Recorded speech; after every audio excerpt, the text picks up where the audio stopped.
A Tale of Two Hygienists presents this week's TIPisode, quick and easy tips to keep you up to date and presented by the experts in the profession. Now, get ready for your unofficial TIPisode. Hi, this is Teresa Duncan with the Nobody Told Me That podcast and also the new Chew on This podcast. Both of them can be found on the Dental Podcast Network. Over the years, I've worked with plenty of upcoming speakers and consultants and writers, and one of the frequent questions that I have received is, who wants to read what I have to say? Well, lots of people, right? And also I hear, I want to get started writing, but I don't know where to start. So I wanted to give you kind of a quick rundown of what's available to you if you are this budding writer and you want to get your message out there. So the first question that I get most of the time is, well, it's really hard to get written up and get printed. And I see that there's online now. Which one should I go for? If you had asked me this 20 years ago, way back when I was starting out, I was starting out before them, but back when I was starting out, I would have said, wow, print is the way to go because it's very prestigious too to get printed. You know, it's something to brag about that you were printed in Dental Economics or, RDH Magazine.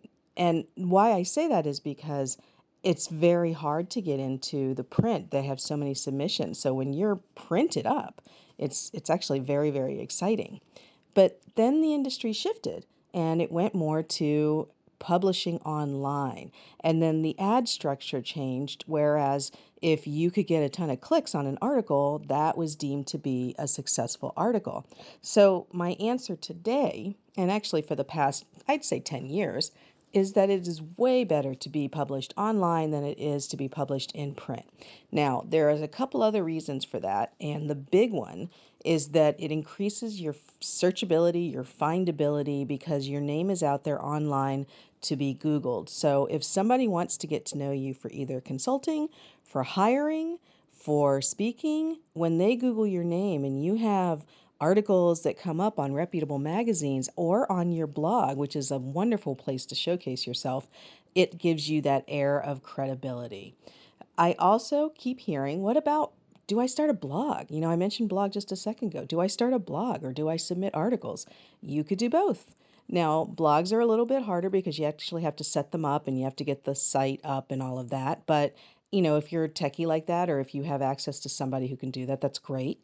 Now, LinkedIn is a good way to get your word out because they actually have their own blogging platform. So if you have a LinkedIn profile, and I hope that you do, I hope all of you do, you could certainly go in and start posting.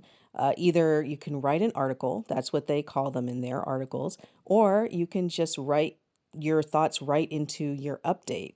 Very, very easy to do because they just make it so easy to publish. The good thing about the LinkedIn articles is that they do become searchable on LinkedIn, and so that's another great way to get your name out. Also, people that you're connected with will see that you're becoming pretty prolific with your thoughts, and that actually just puts you on a lot of people's radar. So then I get the question, what about Facebook? Can I just open up a page as a business and start blogging? You could. It's a little bit less visibility only because it's not as indexed, I guess I should say, as if you had a blog or if you're on LinkedIn or if you actually were opening up a business profile on Google My Business and putting up a blog there. That's kind of advanced. I don't want to get into that. So I just want to focus on, see all the different ways that you can get your word out there. I just want to focus on whether or not you want to get published in an online magazine.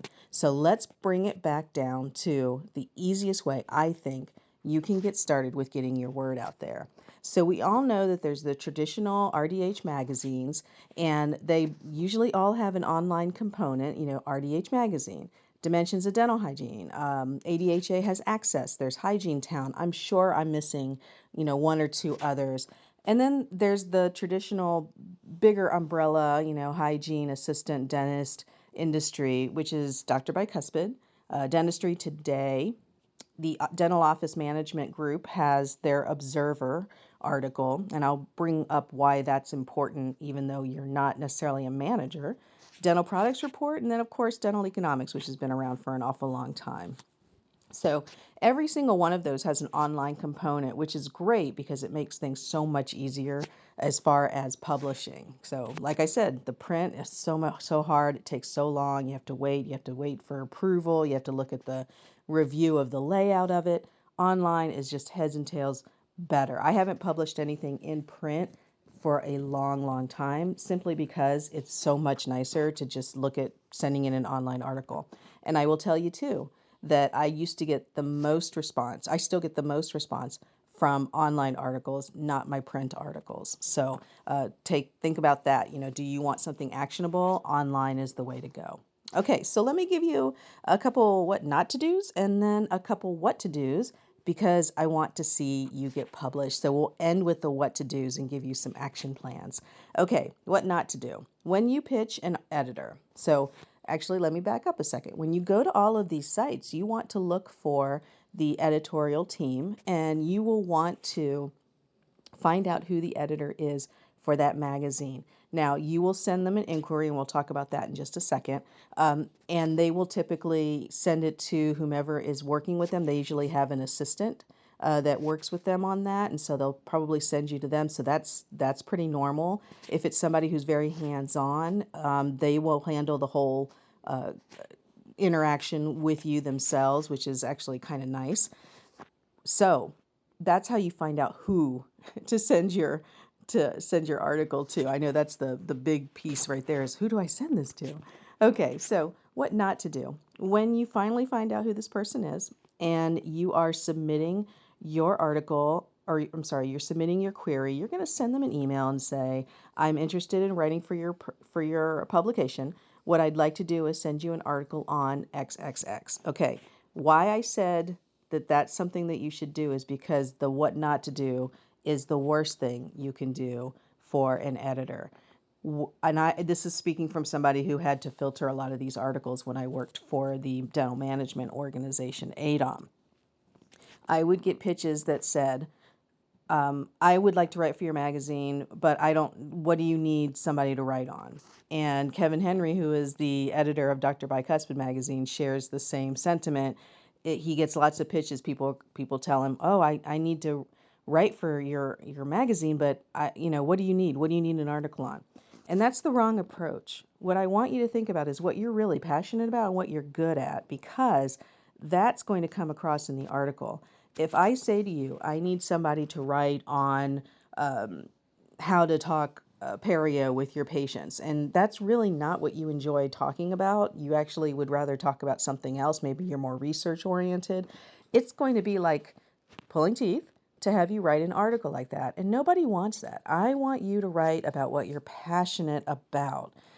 Also, what not to do is miss deadlines. So if you reach out to your editor and they say, great, if you can get this to me by such and such date, we can put it into rotation at such and such date. So they plan out their content. And if you miss a deadline, you could probably get away with once. But after that, you're not going to get priority. They're not going to listen to you when you say, okay, I'll get it to you by Thursday. What they'll do is just figure, okay, if you send it and I don't have any other content, I will go ahead and put that in. So don't miss deadlines. It's just not professional anyways. The other part is do not republish your article. So if you send something to Dental Economics and it's a well-written article and you're thinking, oh, well, let me just send it to Dr. Bicuspid to be printed, that is not cool. None of the magazines like that. It's just not cool. So make sure that if you send it in, if you want to repurpose that article, then rewrite it a little bit, make it different, give it a different title, and then you can send it out. But sending the same content to two different articles, well, first of all, Google doesn't like it. It thinks you're trying to, cheat and kind of just republish stuff. And also the editors don't like it because they do take a look at what's out there. They keep on top of what's out there. Okay, so with the what not to do's out of the way, let me give you some what to do's. Every magazine that you would like to write for has something called a media kit. So if you go over to the online section of, say, Dr. Bicuspid, and you go over to advertise with us or advertising, if you go to that site, it's really for the sponsors, right? It's for the companies who want to pay some money and get featured. with companies, with magazines like Dental Economics, let's go back to Dental Economics for a second. They typically will have what we call an editorial calendar. And what that means is 1 month they'll focus on lasers, 1 month they'll focus on perio, 1 month they'll focus on, management. And they do that so that they can find the correct advertiser for that edition. For example, you don't want to have somebody who's very research-oriented product in with your office management edition. It just doesn't make sense. So that's why they have what we call a media kit so that you can target your marketing. So what that means for my authors is that if you see that October is going to be laser month, then, and if you love that, that's what you'd like to pitch. You'd say, hey, editor, I see that you usually have an October laser dentistry edition, and I'd like to contribute to it. Most editors, I'm pretty sure all editors are first of all going to be blown away that you check the media kit, because not a lot of people know about that. So, be a little bit proud that you were a little bit resourceful in that regard. So when you pitch your idea, you want to pitch it with 1 or 2 bullet points. So don't pitch your whole article. When you pitch, people have a lot of emails. You want yours to be seen quickly and responded to quickly. So if you send an email to Kevin Henry, for example, at Dr. Bicuspid, Dear Kevin, I have an article that I'd like to write about laser dentistry. I'd like to talk about this and this. Would that be of interest to you? More than likely, Kevin's going to go, heck yeah. And you're going to get a response that says, great, send it to me when it's done. And the reason why you're going to get that sort of excited, but not great excited response from all of the editors in the beginning is because they get a ton of pitches. So by the fact that you followed through on your pitch, you are already going to stand out. Okay, when you do send, another what to do is to make sure that you get your article at least looked at by a few people before you send it in. If you're not a great writer, this is super important. If you are a really good writer and you have somebody eyeball it, you know that you will probably get it published very easily. If an editor has to really go through there and almost rewrite your article, it's sometimes not worth it. So find somebody that can eyeball it for you, spouse, partner, coworker, and if there's any changes to be made, they'll suggest it to you. Now, I'm not saying it needs to be perfect when it gets sent in, and editors are used to rewriting a little bit. That's fine. Mine have needed to be, have parts rewritten or words inserted here and there. But if it's a total rewrite, it's just not a fun time for the editor. And don't be surprised, please don't be hurt, if it gets sent to you and say, this needs a little bit more development. Could you add this and this, and then check it for grammar? Don't be offended if that happens. It's just, that's the business, okay? And you'll grow and you'll get better. If you do think that you need some help with writing, go check out a couple blogs on writing and how to structure your articles. There's a lot of information out there on that.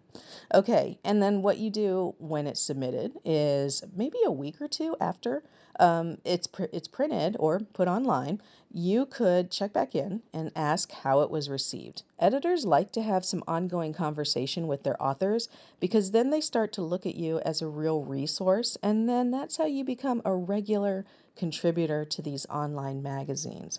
And then remember the conversations that you have with that editor. Maybe put in 1 or 2, I've got this idea about writing about this, what do you think? And then continue to write. So the last what to do is send in another article. Now, when you do send it in and you have the closing part of it, remember you're going to make sure that there's a way for people to find you, whether it's your email or whether it's your website. I have found the best results have been when I offer something at the end, whether it's a checklist or whether it's supporting information for this article.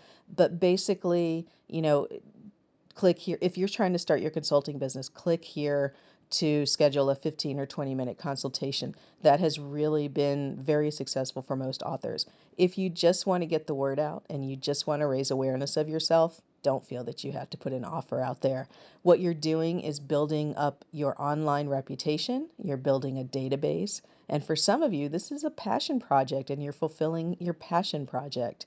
So whether you're a budding speaker, whether you're a budding consultant or a budding writer, I hope that this has given you plenty of information on how to get your name out there and how to get noticed. I'm a firm believer in getting published and having some Google searches come up when people Google your name in dentistry, because I think that that helps everybody to find you. Now, I also think that it's a wonderful way to spread your knowledge. And if there's something that I've learned from working with so many people looking to go outside of the operatory, it's that they feel like they have so much to share and they just don't know where to start.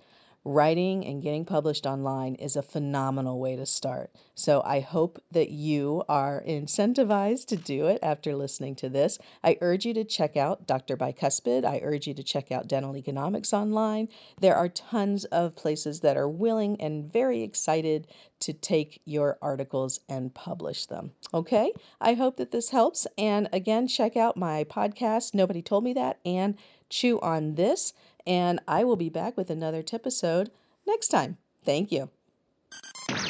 We hope you enjoyed this week's TIPisode. Be sure to reach out to our guest experts and let them know how helpful their tips were. Follow A Tale of Two Hygienists on Facebook, Instagram, and head over to ataleoftwohygienist.com and subscribe to our newsletter. You can also email us at ataleoftwohygienist@gmail.com and keep listening for more awesome content from your unofficial dental hygiene podcast.